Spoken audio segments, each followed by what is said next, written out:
Hello, this is Ricky Okama and this is 8th video of the quest. So this time I took a measure of Personal Report of Communication Apprehension, PRCA 24. So this measure you'll be able to know your communication apprehension, and there are 24 questions on this measure, and then for each you'll score on a scale 1 to 5.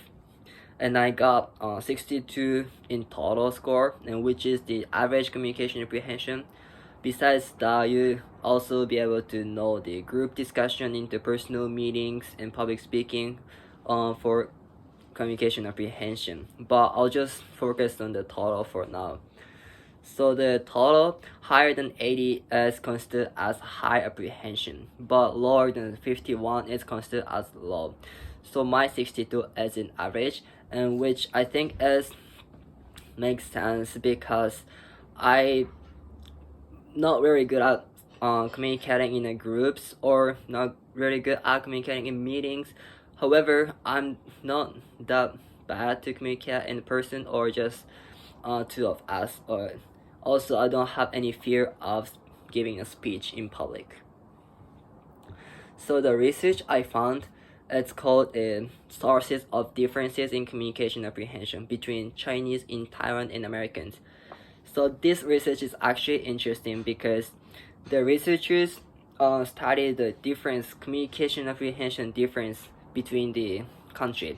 So for this case, Chinese, Taiwan, and then the Americans were researched by researchers, and there were 618 undergraduate students in Chinese in Taiwan and United States.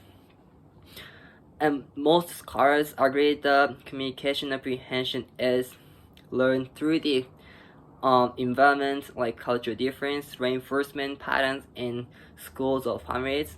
So this research is actually very interesting, and they hypothesize that Chinese in Taiwan will report higher communication apprehension, and then rural independence and higher interdependence of Chinese will report higher communication apprehension. The result was actually what they thought. So they actually reported Chinese reported the higher communication apprehension than Americans, and then those Chinese also reported low independence and higher interdependence, and they have also a higher fear of negative evaluation, and which will also lead to a higher communication apprehension. And I, as an Asian, as a Japanese, I feel like that I wonder if all the Asian will think the same, or only Chinese, because I know Asian cultures are similar alike, and I feel like that's kind of same. Because in Japan, I know that they're not as independent as Americans, and a lot of people like to be in the groups, like to cooperate and things to do together. So I feel like if they took a measure between Japan and the US, they probably would report the same.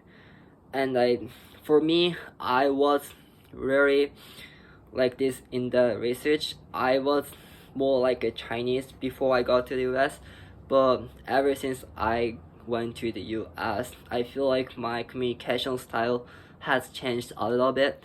I more like speak up for myself, or I have no fear of speaking up or giving a speech in public, which will never happen when I was in Japan. And that's one of the things that I learned in the US, and I feel like those skills are really useful and helpful in my future. So those research, and then those difference in culture, communication styles in culture were very interesting, and so that's what I learned from this measure and this research. Thank you.